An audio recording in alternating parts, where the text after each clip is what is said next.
Welcome to session 5 of business law. In this session we will discuss about free consent. This session covers coercion, consequences with coercion, contract with Pardanishi women, undue influence in money lending transactions, fraud and consequences of fraud. Right? So first we will understand the meaning of consent. अब देखिए consent क्या है. First in the section 13, consent means an act of assenting to an offer.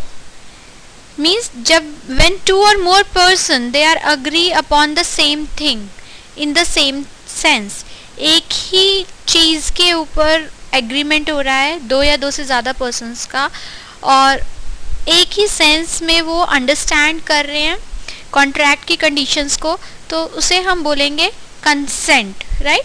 So it is essential to the creation of a contract that both parties agree on the same thing in the same sense.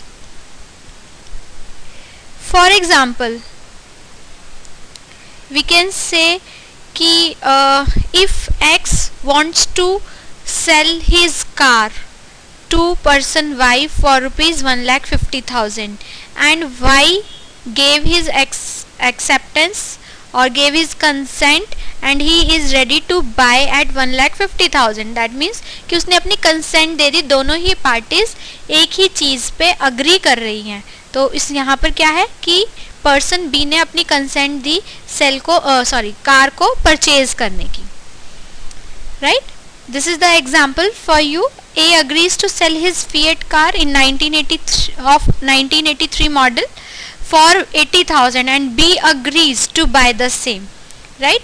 अब A अपना कौन सा model बेचना चाहता है fiat car का? 1983 model बेचना चाहता है 80,000 का और बी को कोई प्रॉब्लम नहीं है and B is agree to purchase this model.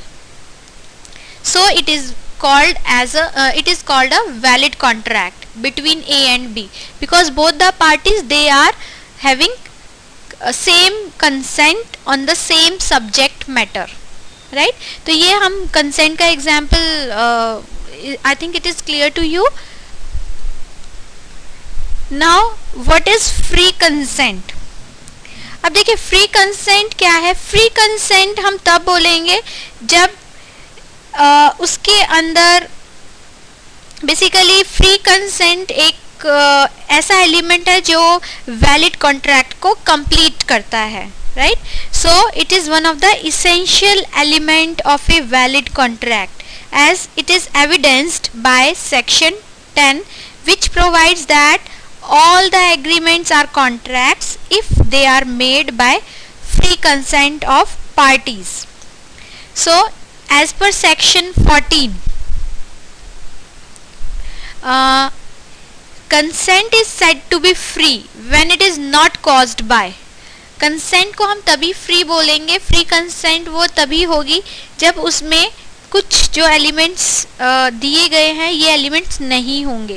That means if it is free from coercion, if it is free from undue influence, if it is free from fraud, misrepresentation और mistake. If these elements are not there in consent then consent will be treated as free consent. So एक contract को valid बनाने के लिए it is not only necessary that parties consent but also that free consent must be free from कॉर्जन, free from undue influence, free from fraud, mistake, misrepresentation. इन सभी चीज़ों से free होनी चाहिए तभी हम उस कंसेंट को फ्री कहेंगे. Now we will discuss coercion.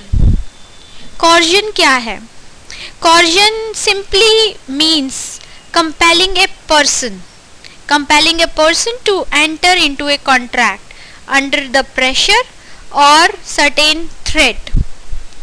So coercion means आप ज़बरदस्ती किसी से कुछ काम करवा रहे हैं या कॉन्ट्रैक्ट में साइन करा रहे हैं, तो coercion is committing, threatening to commit any act forbidden by Indian Penal Code, the unlawful detaining or threatening to detain any property to the prejudice of any person, whatever with the intention of causing any person to enter into an agreement. किसी भी person को डरा धमका के agreement पे sign कराना या उनसे कॉन्ट्रैक्ट कराना, ये कॉर्जन में आता है.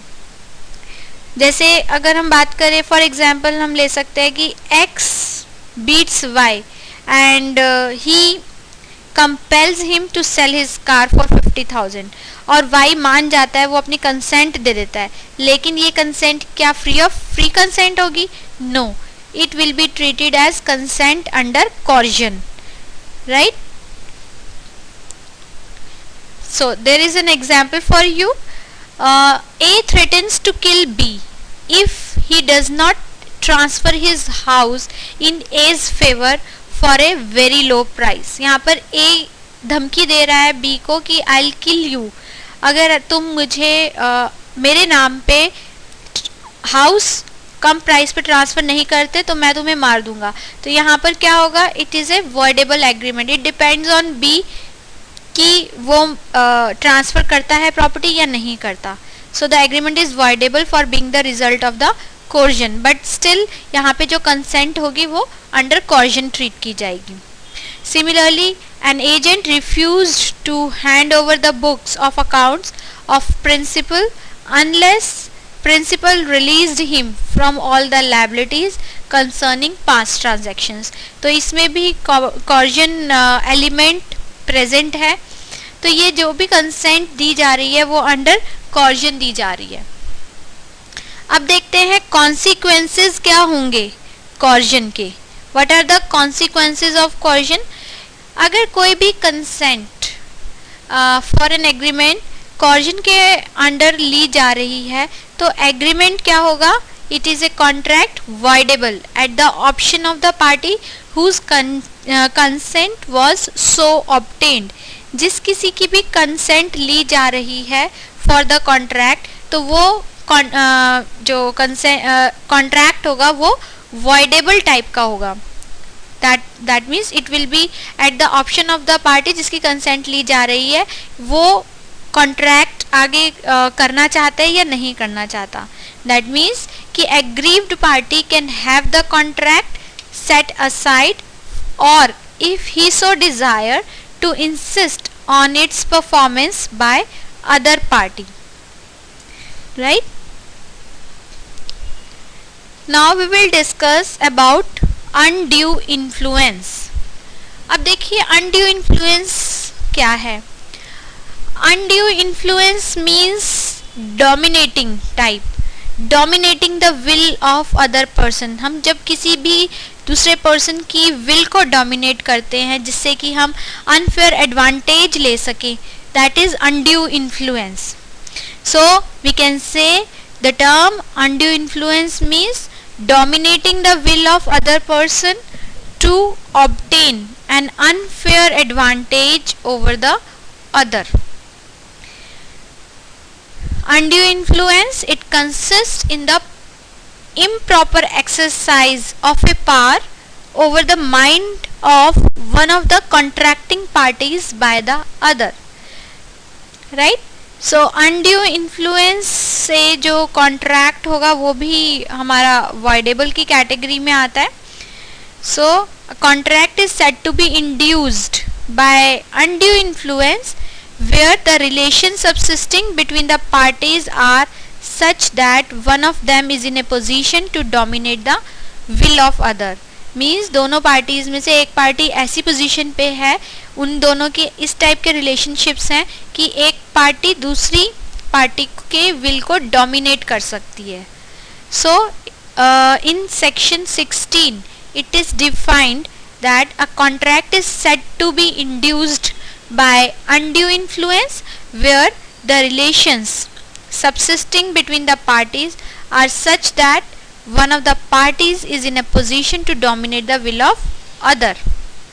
Right? जिससे कि वो उसका unfair advantage ले सके, उसकी अपनी पोजीशन का अनफेयर एडवांटेज ले सके, तो that is what undue influence. For example, A having advanced money to his son B during his minority. A ने कुछ मनी एडवांस दी B को जब वो माइनर था. Upon B coming of age obtains by misuse of parental influence. अब इन दोनों के बीच में रिलेशनशिप्स क्या है, फादर और सन का. तो यहाँ पर वो अपनी पोजीशन का गलत फायदा उठाता है फादर. तो he is miss using of parental influence and by coming of age a bond from B for greater amount than the sum due in respect of the advance and A employs undue influence. तो यहाँ पर देखिए इस example में clearly mention है कि A अपनी parental influence use करके B से ज़्यादा अमाउंट का बॉन्ड फिल करा रहा है जितना कि उसने सम लिया ही नहीं था एडवांस में, राइट. तो ये कैसा कॉन्ट्रैक्ट हो गया, undue influence based. Now we will see what are the results of undue influence. Again in undue influence also contract voidable contract होगा. An agreement caused by undue influence is a contract voidable at the option of the party whose consent was obtained by undue influence. अब देखिए जैसे हमने पीछे example में पढ़ा कि B के ऊपर undue influence था उसके फादर का due to his parental position, तो वो उससे बॉन्ड ज़्यादा अमाउंट का साइन करा रहा है. तो यहाँ पे B के ऊपर डिपेंड करता है कि वो इस कॉन्ट्रैक्ट को आगे एक्सरसाइज करना चाहता है या नहीं करना चाहता. So this is voidable contract.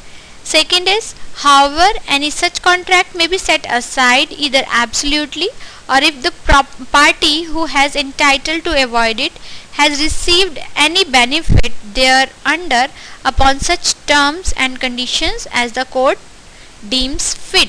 तो अगर ऐसा कोई केस है जो कि अनड्यू इन्फ्लुएंस का केस है, उस केस में कोर्ट पार्टी को जिसका अनड्यू इन्फ्लुएंस है, जिसने अनड्यू इन्फ्लुएंस की वजह से कोई भी एग्रीमेंट या कॉन्ट्रैक्ट साइन कराया है, तो अगर कोर्ट को लगता है कि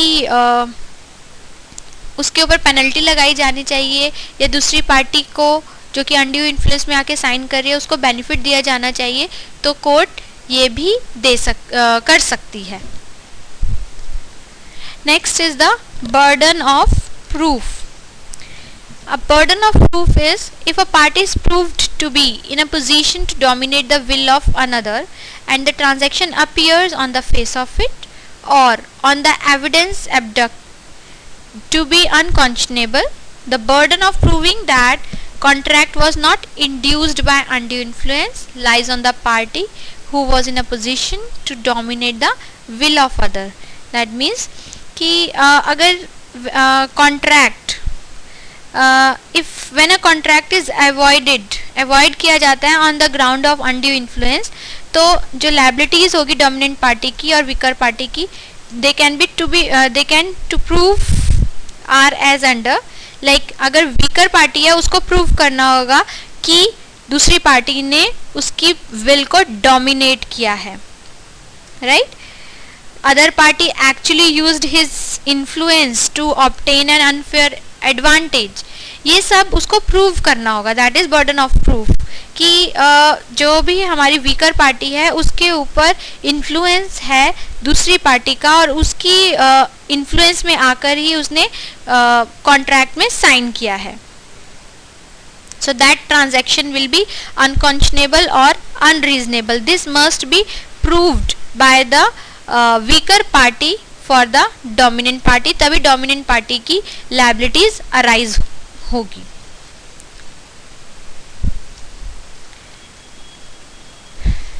Now let's discuss about contract with पर्दा नशी women. अब देखते हैं पर्दा नशी women कौन है.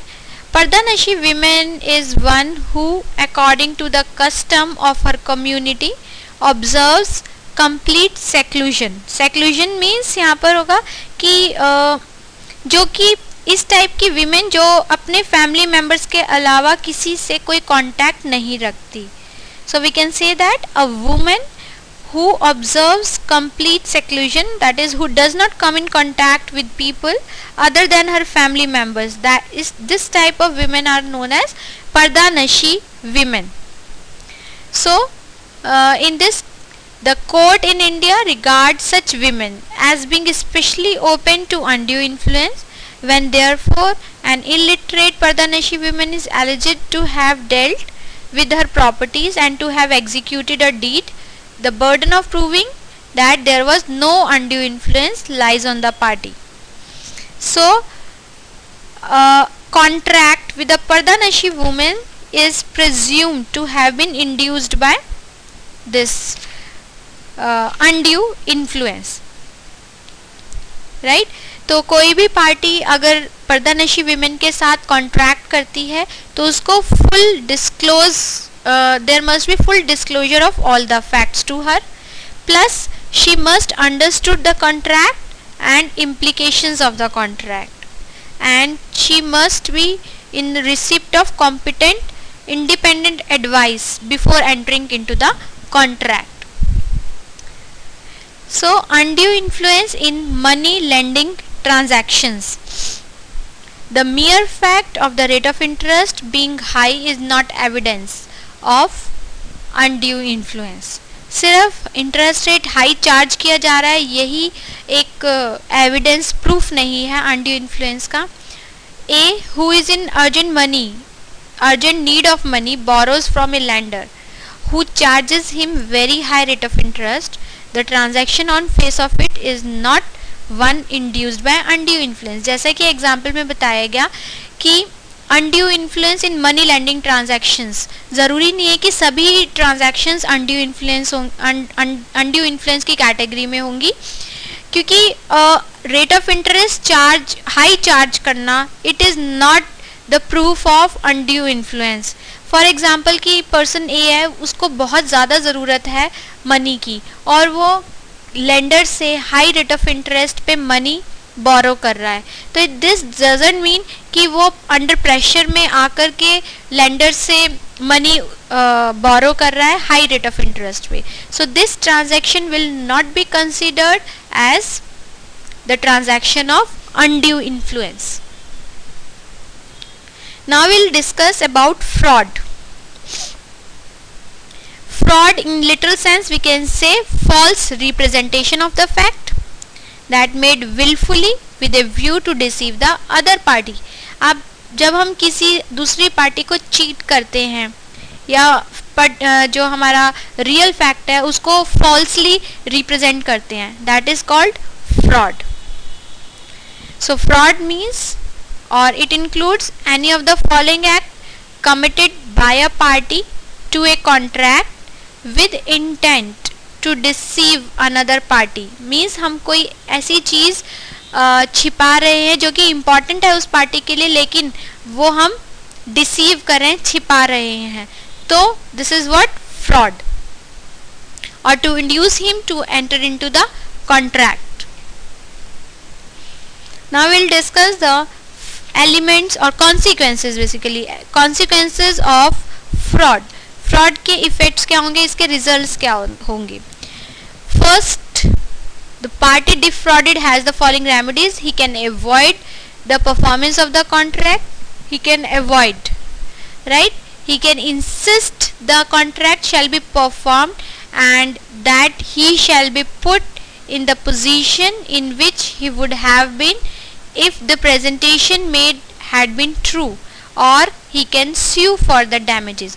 means fraud की वजह से उसको जो प्रॉब्लम्स अराइज हुई या उसको जो डैमेजेस हुए उसके लिए वो स्यू कर सकता है, प्लस वो कॉन्ट्रैक्ट परफॉर्म करने को ही मना कर सकता है.